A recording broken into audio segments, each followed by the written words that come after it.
Selamat siang pemirsa Parepos TV di mana saja berada. Siang ini di ruang redaksi kita kedatangan salah satu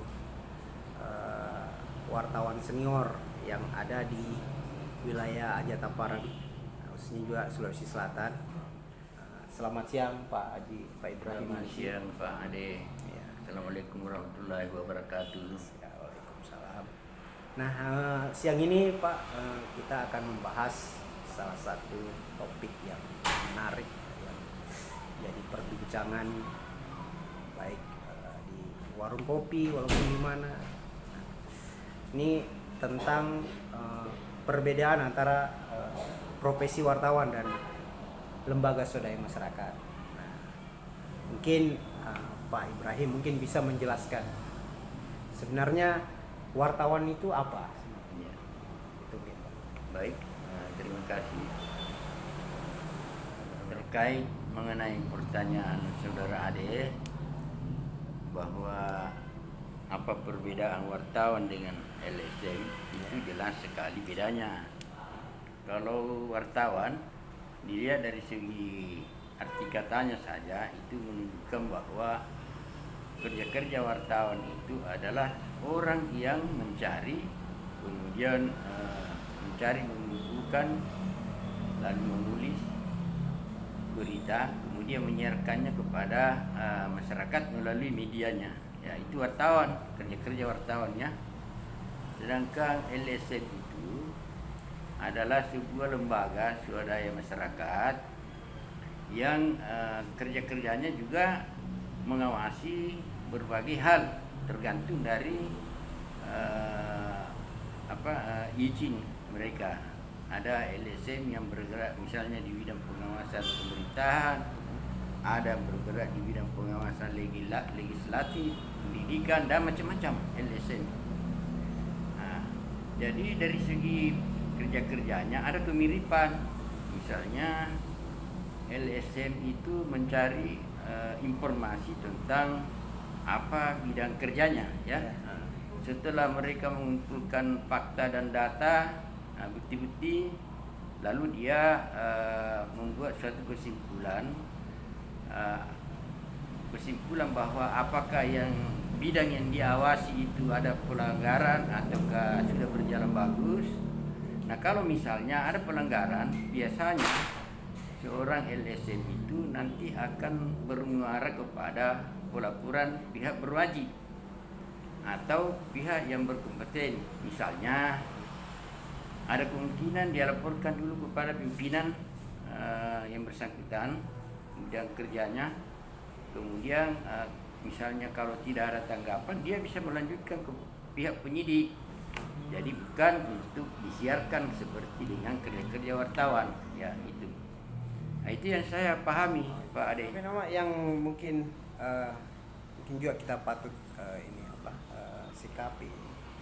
Kira-kira jika dua profesi ini digabung menjadi satu, kira-kira karena hampir sama tugasnya, cuma membedakan tadi yang seperti Pak Ibrahim katakan bahwa satunya berkarya melalui tulisan, gitu ya. Nah, yang satunya penyampaian, ya, pelaporannya. Pelaporan. Nah, kira-kira kalau dua profesi ini kira-kira apakah bisa digabungkan dan tidak menyalahi ada salah satu kode etik jurnalis? Ya. Itu mungkin bagaimana? Baik. Jadi dari segi kerja-kerja di lapangan memang ada kemiripan, ada kesamaan, tetapi wadah kita berbeda, ya. Sebetulnya tujuannya sama-sama mengawasi, termasuk wartawan juga membuat berita itu tujuannya adalah mengawasi, misalnya social control, ya. Ya. Itu yang menonjol. Nah, kemudian kedua profesi ini itu sangat sulit untuk dipadukan, ya, di dalam satu hal yang bersamaan. Nah, contoh misalnya ada suatu proyek, katakanlah contoh proyek, ya. Nah, kemudian ada informasi menyebar tentang pelaksanaan proyek tersebut. dikabarkan ada pelanggaran ya, pelanggaran. Kemudian informasi itu merebak, ada yang sampai ke LSM, ada juga yang sampai kepada wartawan. Nah, ketika misalnya hal ini dipadukan, harus dipisahkan yang mana turun di dalam meliput atau mencari fakta di lapangan, apakah LSM-nya yang ditunjukkan atau wartawannya. Nah, itu harus dipisahkan. Begitu juga setelah selesai, itu hati-hati dalam membuat terutama untuk jurnalisnya, hati-hati membuat berita, jangan sampai karena Anda memadukan dua profesi, jangan sampai membuat berita yang saya selama ini istilahkan berita onani. Itu yang saya terima dari Pak Aliham itu sebagai tokoh pers nasional, bahwa jangan sampai seorang wartawan membuat berita onani. Yang dimaksud berita onani, saya maksud di sini adalah wartawan yang turun meliput karena berprofesi ganda. Ya, ketika dia pulang, dia tiba di redaksi, dia membuat berita. Ya. Terus beritanya itu dia yang datang meliput, baru dia juga yang bikin, dia juga yang jadi narasumber. Ini bahaya ini. Jadi harus pisahkan. Kalau memang Anda wartawan, ya bikinlah berita sesuai dengan kode etik pers. Ya, ada sudah diatur, baik melalui undang-undang pers, undang-undang IT, ada juga melalui kode etik pers yang selama ini digaungkan oleh Dewan Pers, dan terutama bagi wartawan yang bergabung di media, di organisasi kewartawanan, seperti misalnya PWI, sebuah organisasi wartawan yang tertua, kemudian ada namanya AJI dan lain-lain organisasi. Saya kira itu pasti mempunyai kode etik ya. Jadi kode etik masing-masing. Kalau di PWI itu setahu saya itu ada 16 pasal yang mengenai kode etik. Kemudian kalau di Dewan Pers itu saya agak lupa apa 11 atau 12 pasal ya.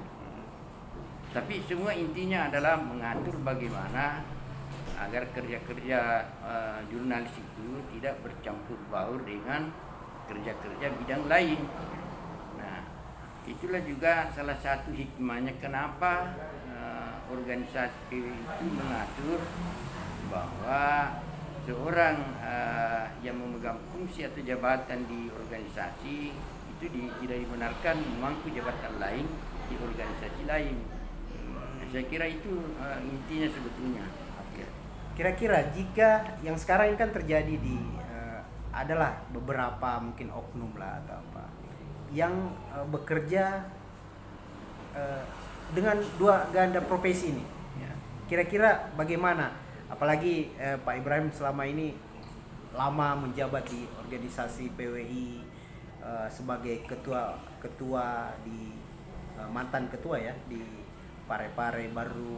Nah, bagaimana kira-kira menyikapi persoalan yang ada di lapangan seperti ini? Kalau saya ditanya sebagai seorang jurnalis, seorang wartawan, apalagi misalnya terkait dengan kepengurusan PWI, saya tidak ngalih-ngalih kepada teman yang misalnya kalau ada, saya tidak segan-segan meminta beliau atau yang bersangkutan agar memilih satu. Kalau misalnya seorang anggota LSM kemudian juga berprofesi sebagai wartawan, saya langsung bilang minta tolong Anda pisahkan, Anda pilih supaya fokus ya profesional.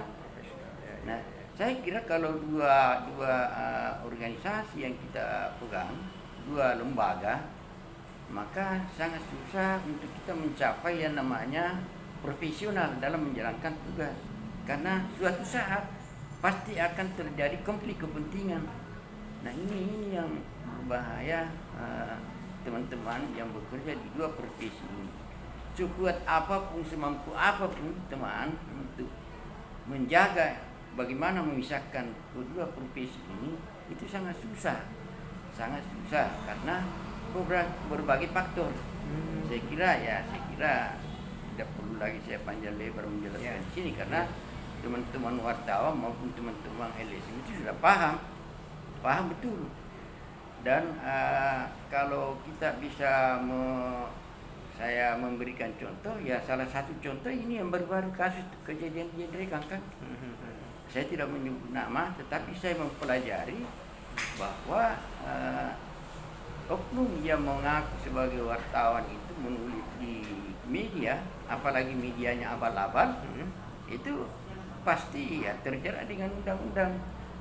Ya, apakah dia melanggar undang-undang IT karena dia menggunakan media online, atau nanti melanggar undang-undang KUH pidana. Nah, jadi kalau misalnya medianya itu